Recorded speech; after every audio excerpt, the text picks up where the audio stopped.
बारात आ चुकी थी, स्टेज भी सज चुका था, दूल्हा भी तैयार था, दुल्हन का इंतजार था, वरमाले की तैयारी भी हो रही थी। तभी एंट्री लेती है दुल्हन।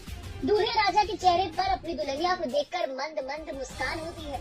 तभी जयमाला शुरू होता है। दूल्हा दुल्हन एक दूसरे के गले में वरमाला डालते हैं। दूल्हा दुल्हन को रसगुल्ला खिलाता है। दुल्हन भी बड़े प्यार से अपने होने वाले पति के हाथ से रसगुल्ला खाती है, पाँव छूकर आशीर्वाद भी लेती है। और ये सब होने के बाद फिर होता है वो कांड जिसके बारे में किसी ने सोचा भी नहीं था। रसगुल्ला खाते ही दुल्हन हाथ धोने के लिए स्टेज से उतरती है, अपने रूम में जाती है और फिर कहती है कि भूख लगी है, 2 रसगुल्ला और ले आ। घर वाले लाकर दुल्हन को खाने के लिए रसगुल्ला देते हैं और रसगुल्ला खाते ही दुल्हन के अंदर ऐसी एनर्जी आती है कि सीधे प्रेमी के साथ फरार हो जाती है, जिसके बाद मौके पर हंगामा मच जाता है। बिहार के मुंगेर जिले में एक ऐसा मामला सामने आया जहां लोक लाज छोड़कर एक लड़की अपने शादी के मंडप से सीधा अपने प्रेमी के साथ भाग गई।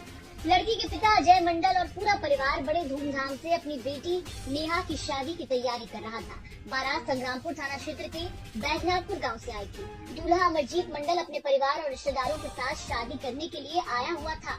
सब धजकर दूल्हा तैयार था। अंदर ही अंदर अपनी शादी की खूब खुशी भी थी। दोस्त और रिश्तेदार सब झूम कर नाच रहे थे। वरमाला की रस्म भी हो चुकी थी और सब कुछ सामान में लग रहा था। बस थोड़ी ही देर में सिंदूर दान होता और फिर दूल्हा दुल्हन को लेकर अपने घर चला जाता। लेकिन तभी हुआ रसगुल्ला वाला काम। स्टेज से उतरते ही दुल्हन जब अपने रूम में गई तो उन्होंने अपनी बहन को कहा कि 2 रसगुल्ले और ले आ, मुझे भूख लगी है।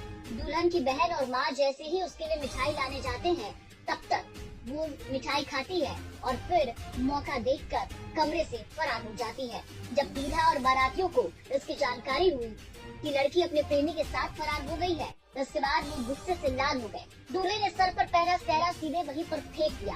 उसके बाद सर पर टोपी पहने बाराती भी अपनी अपनी टोपी फेंक कर चलते बने। लड़की के परिवार वालों ने अपनी दूसरी बेटी के साथ शादी करने के लिए खूब मान मनोवत किया, लेकिन लड़के वाले और उसका परिवार नहीं माना। गुस्सा होकर सब कुछ छोड़ छाड़ कर सीधा चलते बने। पूरे मामले को लेकर अब परिवार वालों ने क्या कुछ बताया है वो सुनिए। सब वक्त जयमाला हुआ, लड़के को खाना खिलाया सब परिवार को। तो मैं इसका मामा आया तो बोला कि कन्यादान करें। तो मैं इसका मामा मरवा पर बैठा, मैं उसको साड़ी लेके गए पहनाने के लिए। तो बोले बेटा चलो, मामा बैठा हुआ है। तो वो बोला कि मैं भूखी हूँ, 2 दिन से मैं खाऊं नहीं। तो फिर मैं उसको 2 रसगुल्ला ला दिए, वो खाया। तो मैं लड़के को धोती देने आ गई। इतनी देरी भाग गई।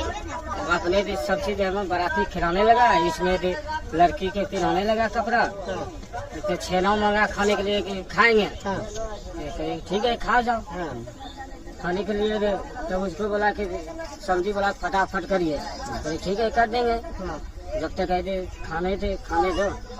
अरे ठीक बस इतने काम में गया देने के लिए लड़की को पते नहीं। याद 2-3 मिनट के लिए फिर हुआ, कहाँ चल गया 5 मिनट के लिए। अब परिजनों ने नेहा के घर से भागने की रिपोर्ट असरगंज थाने में लिखाई है। पुलिस मामले की छानबीन में जुटी हुई है। देखना होगा कि पुलिस कब तक नेहा तक पहुंच पाती है। हालांकि ये पूरा मामला इलाके में चर्चा का विषय बना हुआ है।